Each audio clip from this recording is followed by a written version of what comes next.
Hello.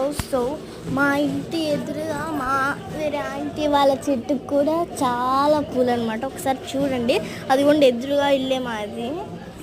చూసారు కదా ఇక్కడ నుండి ఎట్లా కనపడుతున్నాయి ఆ పూలు. ఈ మొత్తం కోయన దానికి మాకైతే 1 అవర్ పట్టింది. హెల్ప్ కోసమని ఆంటీ పిలిచిందనమాట. ఎన్ని కోయడం అయితే స్టార్ట్ చేసాం ప్రెజెంట్.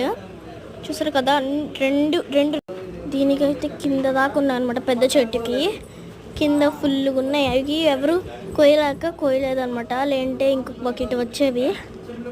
చూసారు కదా మధ్యలో ఐస్ క్రీమ్ అయితే తినేసామన్నమాట. ఫాస్ట్గా తినేసి కొద్దాం అనుకున్నాము, కానీ సగం టైం మేము ఐస్ క్రీమ్ తినడానికి సరిపోయాయి.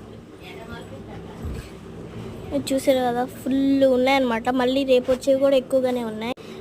మీ చెట్టుకి కూడా ఇట్లా పూలు ఉన్నాయా లేదా కామెంట్ చేసేయండి. ఓకే బాయ్ గాయ్స్, ఇష్క్ యూ ఆల్.